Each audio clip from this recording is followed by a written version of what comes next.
एक ऐसा खूनी हॉस्टल जो काफ़ी ज़्यादा मौतों का कारण बना, लेकिन क्या वो मौतें प्रेतात्माओं ने की या फिर लालच ने की? आम तौर पर क्या होता है कि जो एजुकेशन डिपार्टमेंट यानी कि एजुकेशन के जो अदारे होते हैं, वहाँ पर सारी अच्छी चीज़ें सिखाई जाती हैं कि हमें ईमानदारी से काम करना चाहिए, हमें डिसिप्लिन में रहना चाहिए, हमें जो भी संसार के अच्छे काम हैं उसको फ़ॉलो करना चाहिए और जो बुरे काम हैं उनसे दूरी बरतनी चाहिए। लेकिन क्या ये एजुकेशनल जो अदारे होते हैं, खुद इस चीज़ को फ़ॉलो करते हैं? क्या खुद ये लालच को काबू रखते हैं? क्या खुद ये ऐसी गतिविधियों पर रोकथाम रखते हैं जो गैर कानूनी होती है, लेकिन गैर कानूनी अगर ना भी हो, अनएथिकल होती है? कई ऐसे एजुकेशनल अदारे ऐसा काम नहीं करते और आज का जो किस्सा है, वो कुछ ऐसे ही एजुकेशनल इंस्टीट्यूशन का है जो जिसके लिए पैसा ज़्यादा ज़रूरी था बच्चों की जान से। और उसका जो अंजाम हुआ, उसका कितना भयावह अंजाम हुआ, इसको जल्दी से शुरू करते हैं और एक ऐसा एजुकेशनल इंस्टीट्यूट था, जो बेसिकली महाराष्ट्र के किसी इलाके का है। अब क्या होता है कि वहाँ पर जो स्टूडेंट्स हैं वो एजुकेशनल मतलब कॉलेज है और वहाँ पर हॉस्टल जो है नया बनाने की ज़रूरत पड़ती है क्योंकि धीरे-धीरे जो स्टूडेंट की है संख्या बढ़ रही थी और एजुकेशन जो है वो काफ़ी ज़्यादा एजुकेशनल वो डिपार्टमेंट जो है वो काफ़ी ज़्यादा प्रॉफ़िट में जा रहा था। तो फिर पास वाली ज़मीन को खरीदा जाता है और वहाँ पर खुदाई करनी शुरू कर दी जाती है। लेकिन क्या होता है कि कुछ ही समय के बाद वहाँ पर एक अफ़वाह फैल जाती है या फिर कह सकते हैं कि अफ़वाह तो नहीं होती, एक खबर फैलती है जो जिसको काफ़ी ज़्यादा कोशिश की जाती है कि वो जितना हो सके कम फैले। क्योंकि जब खुदाई की जाती है तो वहाँ पर काफ़ी ज़्यादा मानव कंकाल निकलते हैं। अब वो मानव कंकाल जो होते हैं, कितने साल पुराने होते हैं, उनकी कंडीशन से पता लगाया जा सकता था कि वो कई सैकड़ों साल पुराने थे। वो सामूहिक कब्र थी शायद, क्योंकि उनकी जो हड्डियाँ हैं, कुछ इस तरीके से थी कि ऐसा नहीं था कि कब्र दर कब्र कुछ जो कुछ दूरी पर कब्रें थी, बिल्कुल एक साथ जुड़े हुए थे, तो ऐसा लग रहा था कि शायद कोई किसी ने डाकुओं ने वो उनको मारकर जो है वो वहाँ पर फेंक कर उनको गाड़ दिया या कोई जंग में जो लूट-पाट हुई और ऐसा कुछ हुआ होगा। और इसी की वजह से वो जो कंकाल थे, वो पुराने तो थे ही, साथ के साथ ही उनकी जो स्थिति थी, वो ऐसी थी कि बिल्कुल एक सामूहिक कब्र जैसी लग रही थी। अब आम तौर पे क्या होता है कि फिर मैं वही बात कि जो पढ़े-लिखे लोग हैं या फिर जैसे एजुकेशनल इंस्टीट्यूशन वो था, वो उस चीज़ पर तो करेगा नहीं कि भई यहाँ पर इतनी बुरी हालत में जो है वो इतनी लोगों को दबाया गया, मार कर या हो सकता है ज़िंदा गाड़ दिया हो, तो हमें यहाँ पर ऐसी चीज़ हॉस्टल वगैरह को नहीं बनाना चाहिए। लेकिन लालच के आगे शायद उनके हिसाब से अंधविश्वास छोटा था। उनके हिसाब से तो अंधविश्वास ही था, लेकिन बहुत जल्दी इस चीज़ का पता लगने वाला था कि वो अंधविश्वास था या फिर सच में कुछ ऐसी हरकतें होने वाली थी उस हॉस्टल में जो एजुकेशनल इंस्टीट्यूशन के साथ-साथ उस प्रिंसिपल को या बाकी सारे स्टाफ को भी सोचने के लिए मजबूर कर देती है कि ऐसी चीज़ें होती हैं। अब क्या होता है कि वो जब सारा होता है तो उसको हटाया जाता है। जैसा कि मैंने कहा कि वो जो हड्डियाँ थी काफ़ी साल पुरानी थी, 100 साल से भी ज़्यादा शायद वो पुरानी थी, तो ऐसा कुछ ऐसा था नहीं कि वहाँ पर कुछ कार्रवाई हो। कुछ लोगों को ये बात पता थी लेकिन ये उड़ती-उड़ती खबर थी कि हाँ, ऐसा कुछ हुआ है, कुछ कह रहे थे ऐसा कुछ नहीं हुआ, वो जानवरों की हड्डियाँ थी, कुछ कह रहे थे इंसानों की हड्डियाँ थी, तो कुछ ऐसा गौर किया नहीं किया, क्योंकि वहाँ पर किसी ने कोई परमानेंट रहना था, एक हॉस्टल ही तो बनना था। लेकिन हॉस्टल के अंदर जो स्टूडेंट रह रहे हैं, जो हमारे देश का भविष्य है, उनकी जानों की कोई वैल्यू नहीं है क्या? शायद उस एजुकेशनल इंस्टीट्यूशन की नज़र में नहीं थी। इसीलिए तो उन्होंने हॉस्टल को बनाना शुरू कर दिया और जैसे ही हॉस्टल बनना शुरू हुआ, वहाँ पर कुछ ऐसी हरकतें होनी शुरू हो गई, कुछ ऐसी वारदातें होनी शुरू हो गई जो साफ-साफ तौर पर इशारा दे रही थी कि भई अभी भी टाइम है। ये जो ज़मीन है इसको ऐसे ही छोड़ दिया जाए, कहीं ऐसा ना हो कि लेने के देने पड़ जाएँ। क्योंकि ज उसारी के दौरान वहाँ पर कुछ मज़दूरों के साथ हादसात हुए, एक आधे मज़दूर की तो मौत भी हो गई। लेकिन अब जो ये बिज़नेस बना चुके हैं एजुकेशनल इंस्टीट्यूशन, इनको क्या लगे किसी की ज़िंदगी मौत से। हॉस्टल को जो बना दिया जाता है और दीपक जो हैं वो कहते हैं कि बदकिस्मती से मेरी जो मेरा जो रूम था उसी हॉस्टल में आ गया, जो ये नया हॉस्टल बना था। अब जब हॉस्टल को बिल्कुल फर्निश किया गया, पहले तो बच्चे काफ़ी खुश थे कि बिल्कुल नए तरीके का हॉस्टल है। पुराना जो हॉस्टल था वो नई चीज़ तो हर एक को पसंद आती ही आती है, तो ये स्टूडेंट जो थे वो काफ़ी ज़्यादा स्टूडेंट थे, कुछ 300 के आस-पास स्टूडेंट का ये हॉस्टल था। अब कहने का मतलब है कि खचाखच भरा होगा हॉस्टल। अब ऐसा हो कि एक आदमी को आवाज़ सुनाई दे, 2 आदमी को आवाज़ सुनाई दे, तो ये समझ में आता है कि शायद उनका वहम है। लेकिन जैसे ही रात होती थी तो वार्डन के समेत, सिक्योरिटी गार्ड्स के समेत कुछ ऐसी अजीब-सी आवाज़ें सुनाई देती थी उस हॉस्टल में, जो सबका दिल कंपकाने के लिए काफ़ी थी। लेकिन कोई करे तो करे क्या? किससे शिकायत करे? प्रिंसिपल से शिकायत करे, कोई मानने के लिए तो तैयार होगा नहीं। जैसे-तैसे करके कुछ दिन तो बीते, लेकिन उसके बाद एक सिलसिला शुरू हुआ। सिलसिला शुरू हुआ उस हॉस्टल में मौतों का। अभी हॉस्टल को बने कुछ महीने ही हुए थे कि हॉस्टल की चौथी मंजिल से एक जो स्टूडेंट है वो छलांग लगा देता है। सबको यही लगता है कि वो सुसाइड था। लेकिन उस छलांग लगाने से पहले कुछ ऐसा उसके साथ हुआ जिसके बारे में बार-बार नोट किया जा रहा था उसके पेरेंट्स को भी, वार्डन को भी, प्रिंसिपल को भी, लेकिन किसी ने भी उस पर विश्वास नहीं किया। अब उसके साथ हो क्या रहा था? उसको ऐसे लगता था कि जैसे कोई उसका पीछा कर रहा है। जब भी वो चलता था उसको ऐसा लगता था कि कोई उसके पीछे-पीछे चल रहा है और जब वो रुकता तो उसके कान के बिल्कुल पास से कुछ ऐसी तेज हवा निकलती जैसे कोई उसके कानों को छू के जा रहा है। कभी उसके कानों में जो है वो व्हिसल की आवाज़ आती, कभी उसको कुछ ऐसा लगता कि उसके कंधे पर कोई हाथ रख रहा है।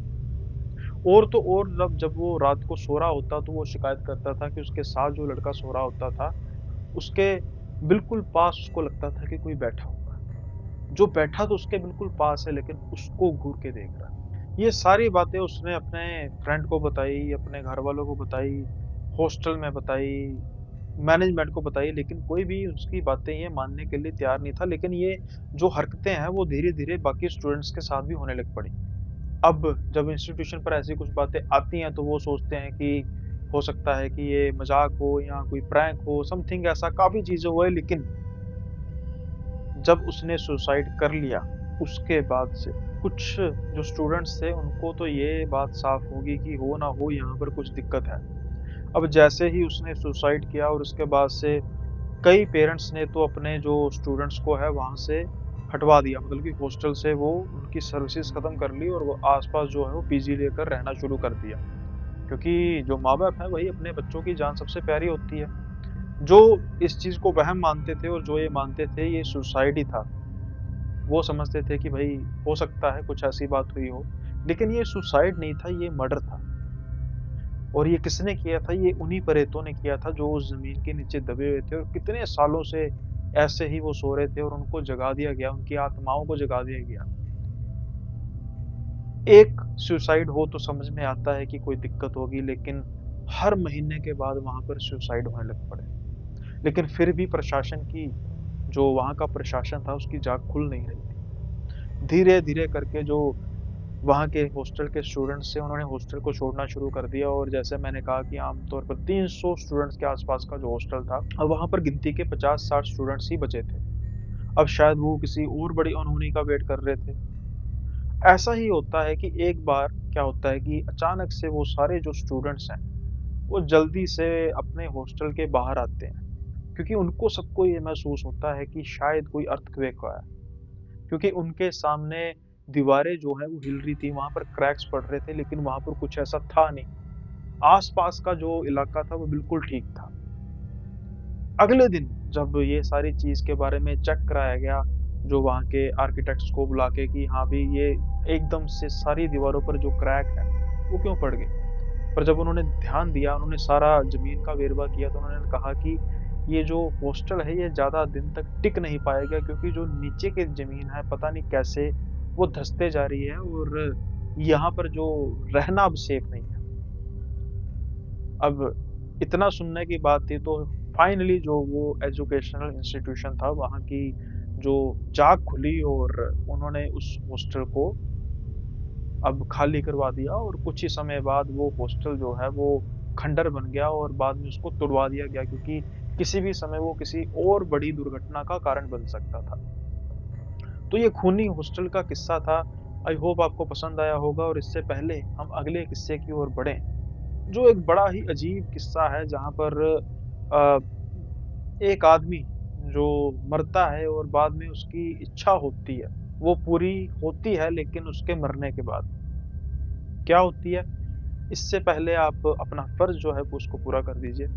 यानी कि वीडियो पसंद आई है लाइक कर दीजिए, कैसे लगी स्टोरी कमेंट बॉक्स में बताइए और इसके साथ-साथ सब्सक्राइब कर दीजिए जो न्यू व्यूअर्स हैं और चैनल की बेल आइकॉन ज़रूर उसको प्रेस कीजिए ताकि आपको आने वाले वीडियोज़ के नोटिफ़िकेशंस मिल सकें। बात है मध्य प्रदेश की और जगह है महाकाल की। अब जो संजीव कुमार हैं उनका महाकाल के मंदिर के आस-पास एक मिठाइयों की दुकान की शॉप थी और जैसा कि मैंने कहा कि महाकाल का मंदिर और मिठाइयों की दुकान यानी कि कॉम्बिनेशन क्या बनता है कि सुबह-सुबह इनको अपनी दुकान पर जाना पड़ता था क्योंकि सुबह-सुबह ही जो भक्तों की है वो भीड़ लग जाती थी।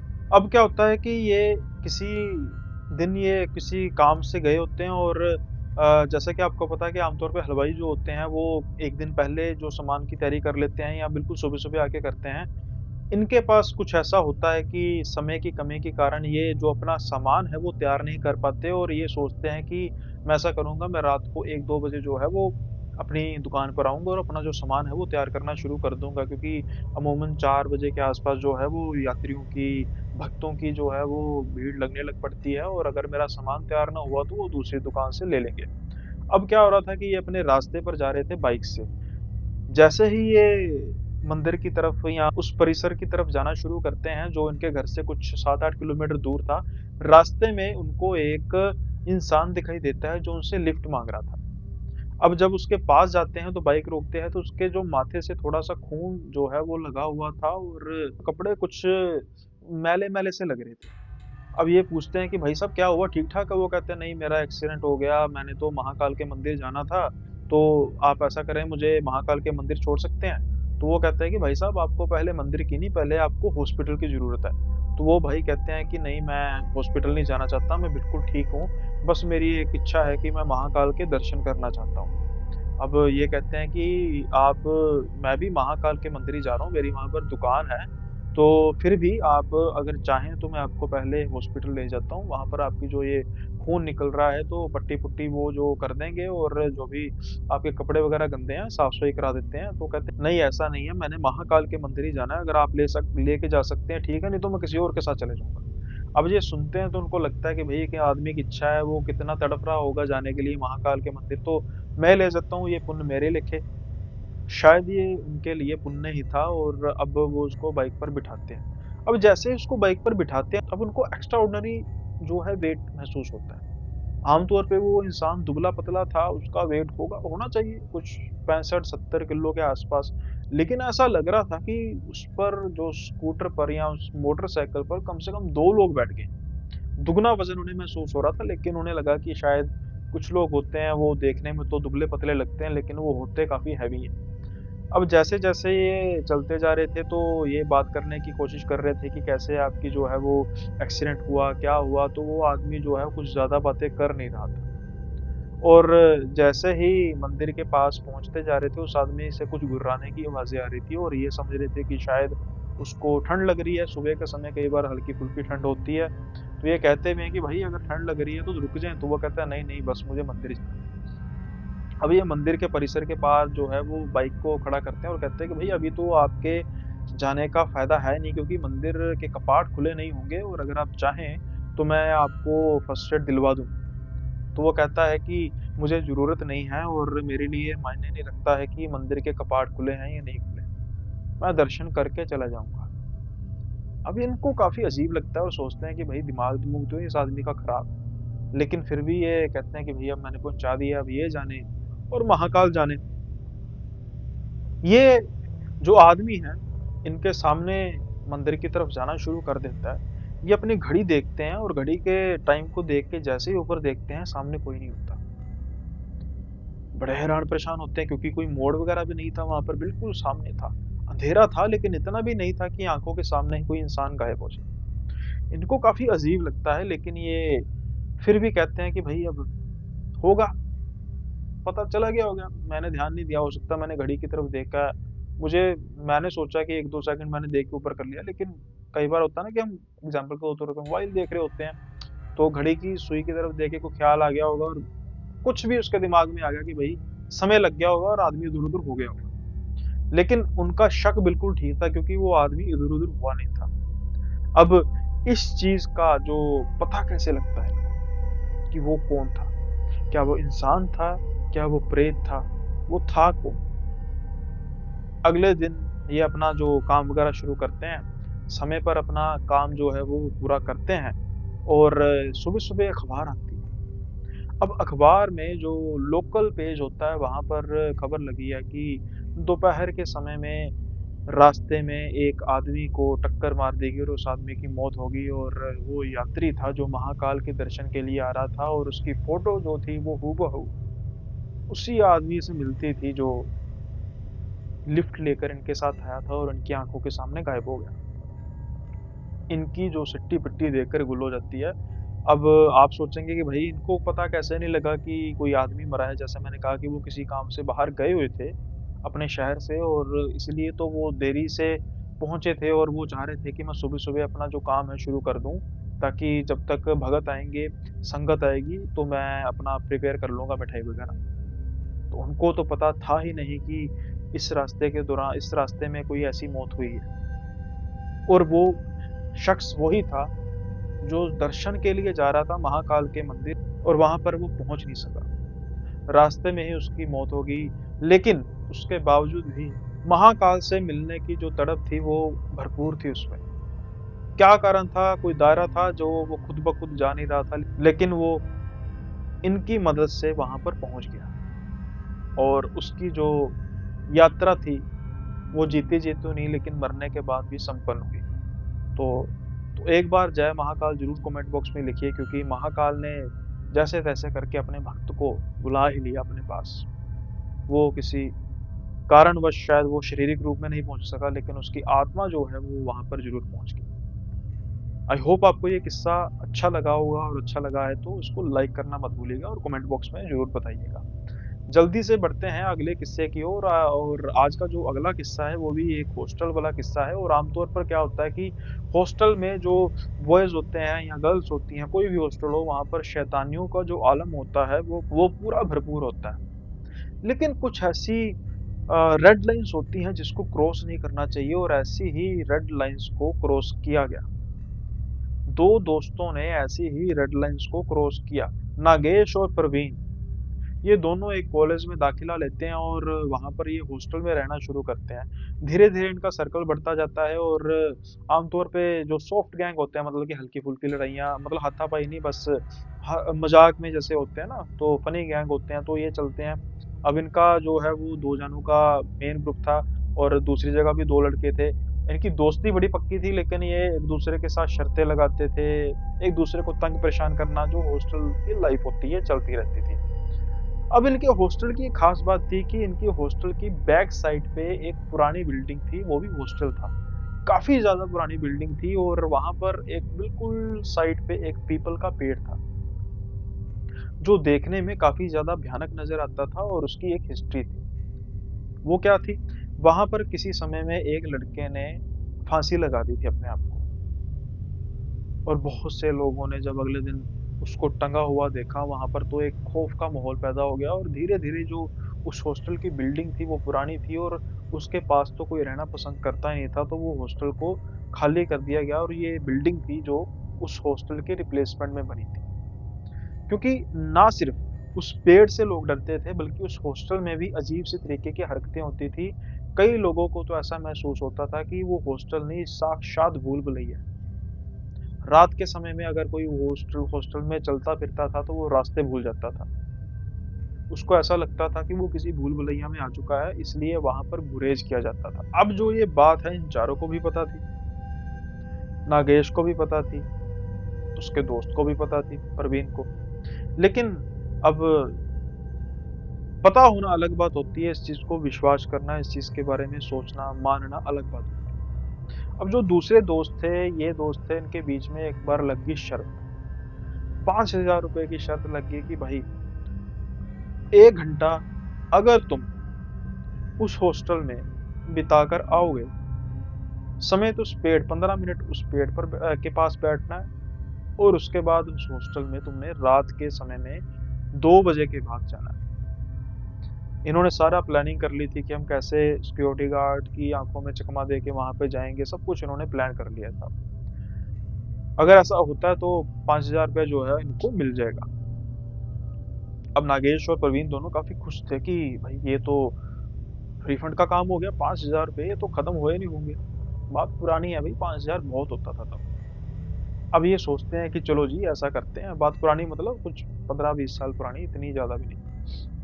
अब ये सोचते हैं कि भाई ऐसा करते हैं, पहले हम करेंगे। उन्होंने ये भी शर्त रख ली कि पहले तुम करोगे और अगर उसके बाद तुम जीत गए तो फिर ये तुम पर होगा कि तुम हमें भी ये चैलेंज देना चाहते हो। अगर चाहोगे तो ठीक है, अगर नहीं चाहोगे तो फिर भी ठीक है।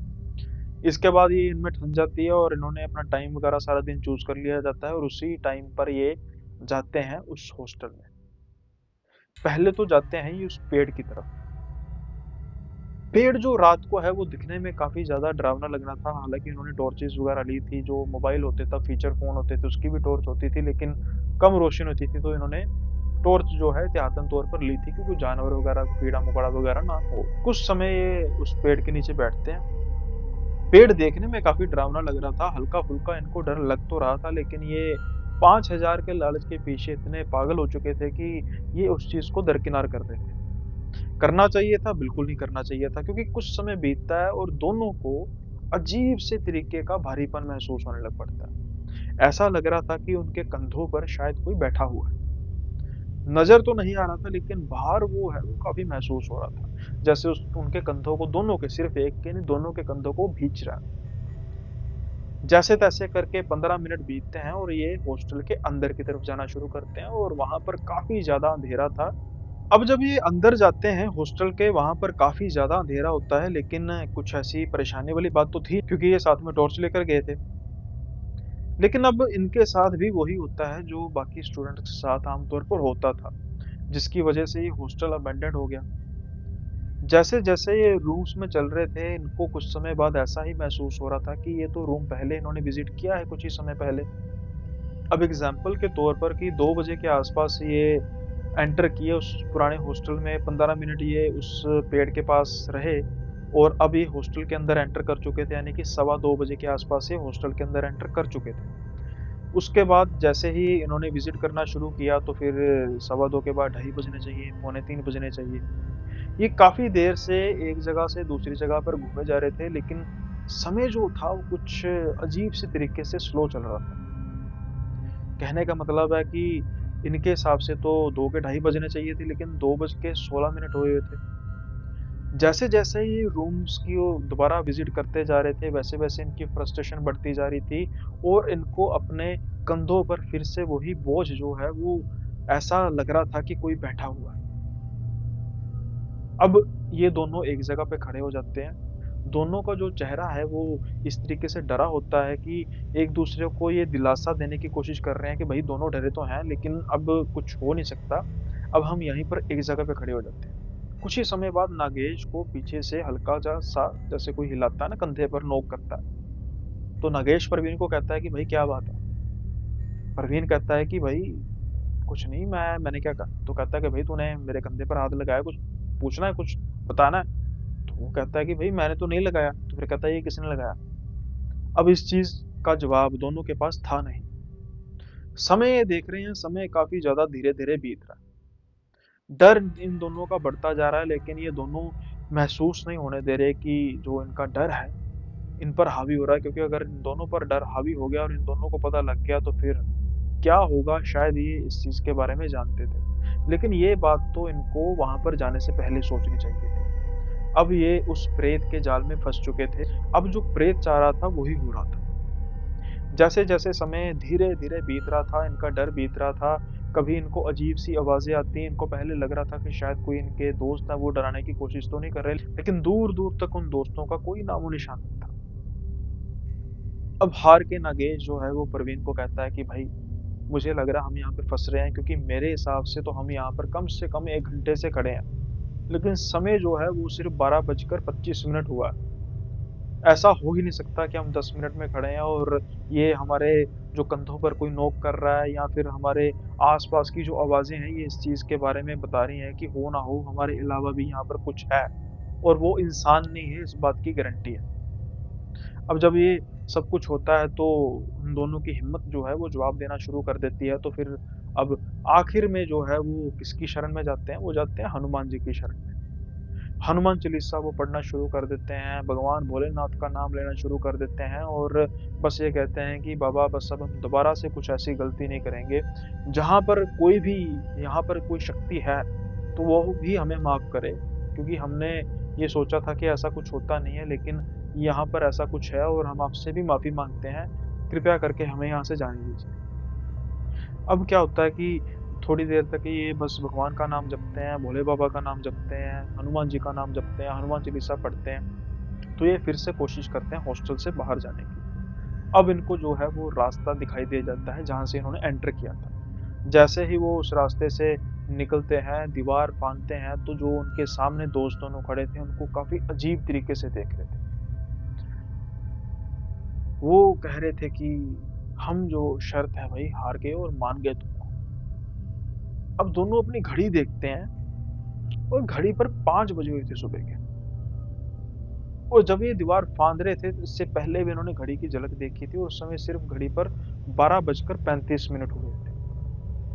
ये दोनों हैरान परेशान थे कि उस दीवार के उस पार ऐसा क्या है कि साढ़े 4 घंटे का कम से कम फ़र्क आ गया। अब इनकी आँखों में डर जो है वो उन दोस्तों को साफ दिखाई दे रहा था। वो दोस्त कहते हैं कि भई सुबह तुम्हारे पैसे दे देंगे और हमने तो 1 घंटा कहा था, तुम 5 घंटे वहाँ पर बिताए, मान गए तुमको। अब इनसे कुछ बोला तो जा नहीं रहा था और यहाँ पर ये कुछ बोलना नहीं चाहते थे, ये जल्दी से अपने रूम में जाते हैं, वहाँ पर इनका जो हाल है वो काफ़ी बुरा होता है, बुखार काफ़ी दिन, 1 दिन भी नहीं, 2 दिन भी नहीं, काफ़ी दिन इनको बुखार रहता है। फिर अपने घर चले जाते हैं क्योंकि यहाँ पर ये ठीक नहीं हो रहे थे और जब सब कुछ धीरे-धीरे ठीक होता है और उसके बाद ये फिर बताते हैं कि भई, जो ये तुम 5 घंटे की हमारी हिम्मत की बात कर रहे हो ना, हमें पता है कि हमने वहाँ पर कैसे बिताए। क्योंकि हम अपने हिसाब से 40 मिनट ही सिर्फ बिता कर आए थे वहाँ पे। और जो भी इस हॉस्टल के बारे में किस्से मशहूर हैं, जो भी इस पेड़ के बारे में किस्से मशहूर हैं, वो कहानियों तक सीमित नहीं, वो सच में किस्से हैं। और आगे से कभी भी शर्त इस हॉस्टल के बारे में ना लगाना और बल्कि शर्त लगाना ही ना, क्योंकि क्या पता इस बार तो हम बच गए, अगली बार ये नौबत ना ही आए। होप आपको स्टोरी, कहानी, किस्सा अच्छा लगा होगा और अगर अच्छी लगी है ये कहानी तो आप ज़रूर लाइक कीजिए वीडियो को, कमेंट बॉक्स में भी बताइए कैसा लग रहा है और जल्दी से बढ़ते हैं आज के अगले और आखिरी किस्से की ओर। अब ऐसा ही कुछ जो हुआ हमारे दोस्त राजीव के साथ। राजीव बेसिकली चेन स्मोकर या थे, क्योंकि इस हादसे के बाद उन्होंने कभी स्मोकिंग की नहीं। अब इस सारे किस्से में इनका कसूर था, इनकी स्मोकिंग की लत का कसूर था या फिर ये गलत जगह पे, गलत समय पे पहुँच गए। इसके बारे में तो कुछ क्लियर नहीं है लेकिन इन्होंने एक गंदी आदत जो है उसको ज़रूर छोड़ दिया। अब वाक़या क्या इनके साथ होता है कि ये बेसिकली शहर में पले-बड़े हैं और गाँवों के किस्से कहानियों को लेकर इतने ज़्यादा ये सतर्क नहीं है और शायद इनके साथ हुआ भी इसलिए है। गाँव में इनके रिश्तेदार रहते हैं, कभी-कभार इनका गाँव में जाना होता था लेकिन एज़ सच कभी ये अकेले किसी ऐसी वीरान जगह पर नहीं गए जहाँ पर इनके लिए दिक्कत परेशानी हो जाए। लेकिन अब ये गाँव में दोबारा आए क्योंकि इनके कज़न ब्रदर की शादी थी। अब कज़न ब्रदर की शादी से पहले जो रस्म और रिवाज़ होते हैं, संगीत वगैरह यहाँ जो भी होता है, वो सारी रस्में रिवाज़ चल रहे थे। अब जैसा कि मैंने कहा कि ये थे चेन स्मोकर। अब इनको सिगरेट की जो लत लगी हुई थी लेकिन इनको कोई ऐसा एरिया, कोई ऐसी जगह नज़र नहीं आ रही थी कि जहाँ पर ये अपनी लत को पूरी कर सकें। अब उस समय सारे अपने हँसी खेलने में सारे जो हैं वो अपने एन्जॉय करने में लगे हुए थे, तो इन्होंने सोचा कि मैं धीरे से जो है वहाँ से चुपके से निकलता हूँ और कोई सुनसान सा रास्ता देख के वहाँ पर सिगरेट फूँकता हूँ। चलते ये नहर के किनारे पहुँच गए जो उनके घर से कुछ ही दूरी पर थी। अब वहाँ पर इन्होंने जो है वो सिगरेट पीनी शुरू कर दी लेकिन इनको काफ़ी अजीब-सी चीज़ दिखाई दी, जो नहर के दूसरे किनारे पर खड़ी थी। कोई ऐसी एंटिटी थी जो सफ़ेद से कपड़ों में थी, उसके जो बाल थे वो भी काफ़ी ज़्यादा सफ़ेद थे चेहरा उसका बिल्कुल नज़र नहीं आ रहा था, यानी कि चेहरे वाले हिस्से पे बिल्कुल काला था और टाँगें भी उसकी नज़र नहीं आ रही थी और ऐसा लग रहा था कोई झूल रहा है। हो सकता है कि कोई कपड़ा टंगा हो किसी झाड़ी में, ये भी बिल्कुल सही है। लेकिन ये सही तब हो ना कि उसको बार-बार वो चीज़ नज़र आ रही है। उसको बार-बार वो चीज़ नज़र आ नहीं रही थी। वो कैसे? अब इन्होंने सिगरेट का एक कश लगाया, उसकी तरफ देखा, पहले तो देख के डर गए, लेकिन सोचा कि जो मैंने आपको कहा कि कुछ ऐसी चीज़ लटक रही होगी। अब ये अपना मोबाइल निकालते हैं और मोबाइल को स्क्रॉल करना शुरू करते हैं और जैसे ही दोबारा ऊपर देखते हैं, वहाँ पर कोई चीज़ है ही नहीं। ये देख के तो थोड़ा-सा ये सकते में आ जाते हैं कि भई ये क्या चीज़ है भई? ऐसा नहीं हो सकता कि कोई चीज़ वहाँ पर कपड़े जैसी हो तो मेरे देखते ही देखते वो चीज़ वहाँ पर ना हो। इनको फिर लगता है कि शायद मेरा वहम होगा और ये स्क्रॉल करना दोबारा शुरू करते हैं और जब दोबारा से वहाँ पर देखते हैं, तो फिर से वो चीज़ उनको नज़र आ रही होती है। अब इनकी जो टाँगें कँप-कँपाने लग पड़ती हैं क्योंकि इनको ये समझ में आ गया था कि जो भी है यहाँ पर कोई इंसानी चीज़ तो है। इतनी जल्दी गायब हो नहीं सकती और इतनी जल्दी नज़र आ नहीं सकती। अब क्या होता है कि ये सोच ही रहे होते हैं तो अचानक से इनकी चीख निकल जाती है। क्यों? क्योंकि पीछे से कोई थपथपाता है इनको। तो एकदम हड़बड़ाते हैं, सिगरेट इनकी छूटती है और जब ये पीछे देखते हैं तो इनकी जान में जान आ जाती है। क्योंकि इनका जो कज़न ब्रदर था जिसके रियल ब्रदर की शादी थी, वो कहता था, "भाई क्या कर रहा है यहाँ पे?" तो ये कहते हैं कि, "भाई मैं सिगरेट पीने आया था और वो देख वो क्या है?" तो भाई कहता, "क्या क्या किस बारे में बात कर रहा है?" कह रहा, "वो देख यार, तुझे सफ़ेद सी चीज़ नज़र नहीं आ रही है?" वो कह रहा, "कौन सी सफ़ेद चीज़?" कहता, "वो देख।" वो इशारा करते हैं, "वो देख यार, मुझे नज़र आ रही है, अभी भी नज़र आ रही है, तो तुझे नज़र नहीं आ रही?" तो पीछे से कोई जवाब नहीं आता। अब जैसे ये पीछे मुड़ के देखते हैं, तो वो होता ही नहीं। अब डरती हुई निगाहों से जैसे ही ये दोबारा उस तरफ देखते हैं, जहाँ पर ये कुछ चीज़ उनको नज़र आ रही थी, वो भी नहीं होती। अब इस कंडीशन में आप होते तो क्या करते? मैं होता मैं होता तो भागता भाई वहाँ से। अब भागना भी इतना आसान था नहीं इनके लिए, क्योंकि शुरू में तो ये दौड़ लगाते हैं, लेकिन दौड़ते-दौड़ते अचानक इनको ऐसा लगता है कि कोई इनके पाँव पकड़ रहा है। चल रहे हैं, पहले दौड़ रहे हैं, फिर धीरे-धीरे ये इनकी जो स्पीड है वो स्लो हो जाती है और इनको ऐसा लग रहा है कि उनके जो टाँगों को है ना, कुछ जकड़ रहा है। अब बिल्कुल धीरे-धीरे कहीं जगह पे गिर रहे हैं, रेंग-रेंग के ये पहुँच रहे हैं और कोई दूर से जो घर के उनको देख लेता है और ये रेंग के आ रहे होते हैं, जैसे इनको पीछे से कोई खींच रहा है। और जैसे ही वो आदमी इनकी तरफ आता है, तो कहता है, "भाई क्या हो गया? क्या हो गया? रेंग के क्यों आ रहा है?" अब इनकी आँखों में आँसू होते हैं, रुदाली सी इनकी शक्ल बनी होती है, कपड़े इनके गंदे होते हैं। तो जो आदमी होता है वो गाँव का होता है तो इनको पहले उठाता है, हौसला करता है, "क्या हुआ भाई?" तो ये सारा जो किस्सा है बताते हैं कि मुझे ऐसे नज़र आई तो कहता है, "भाई नहर के आस-पास ऐसी चीज़ें होती हैं, डाकनियाँ वग़ैरह होती हैं, तो आपको किसी ने सलाह दी थी वहाँ पर सूटा लगाने की, उसको पसंद नहीं आया होगा, आपका सिगरेट पीना। तो गनीमत है कि आपको जो है वो उसने नहर के अंदर नहीं डाला, नहीं तो ऐसे कई हादसात होते रहते हैं, जहाँ दिन में हमें नहर में लाशें मिलती हैं और हो ना हो वो ज़्यादा केसेज़ में ऐसा ही होता है कि किसी प्रेत आत्मा ने, किसी डाकिनी ने उसका काम खत्म कर दिया। अब जब उनको घर में लेकर आया गया तो पहले तो मतलब किया कि कोई इतना नज़र ना करे क्योंकि सारे एन्जॉय कर रहे थे और माहौल ख़राब होने था। कमरों में जब देखा तो उनकी टाँगों पर ऐसे निशान लगे हुए थे जैसे कोई उनको पकड़ कर मतलब किसी ने किस पकड़ा हुआ है। और उसके बाद से इनके साथ एक अच्छा हुआ काम और एक बुरा काम हुआ। अच्छा काम क्या हुआ कि इन्होंने सिगरेट जो है वो पीनी बंद कर दी। ऐसा नहीं है कि उस चीज़ से तब डर गए और बंद कर दी, इतनी जल्दी सुधरने वाले ये नहीं थे। जब भी ये सिगरेट पीने के बारे में सोचते या फिर पहले शुरू-शुरू में सिगरेट पीते तो अचानक से इनके नज़रों के सामने वो दृश्य आ जाता। तो इनको डर हो गया उस चीज़ का। दूसरा अब इनकी जो लेफ्ट लेग है वो धीरे-धीरे उससे लँगड़ा के चलते हैं। ये कहते हैं कि जब ये चलते हैं तो वहाँ से दर्द उठती है और ठीक उसी जगह पर हाथ लगाने से दर्द होती है जहाँ पर वो निशान पड़ा और निशान वो आज भी है। दूसरी टाँग पर वो निशान उतना गहरा नहीं लेकिन इनकी लेफ्ट लेग पर वो निशान काफ़ी गहरा है। तो ये थे आज के 4 किस्से। आई होप आपको ये किस्से पसंद आए होंगे। अगर किस्से पसंद आए हैं तो जल्दी से इनको लाइक कर दीजिए। जाते-जाते अगर न्यू व्यूज़ हैं तो चैनल को सब्सक्राइब करना मत भूलिएगा कमेंट बॉक्स में ज़रूर बताइए कि आपको कैसे कौन-सा किस्सा सबसे ज़्यादा पसंद आया। और जल्दी ही मिलेंगे अगले वीडियो में नए किस्सों के साथ। तब तक के लिए बाय-बाय, अपना ख्याल रखिए।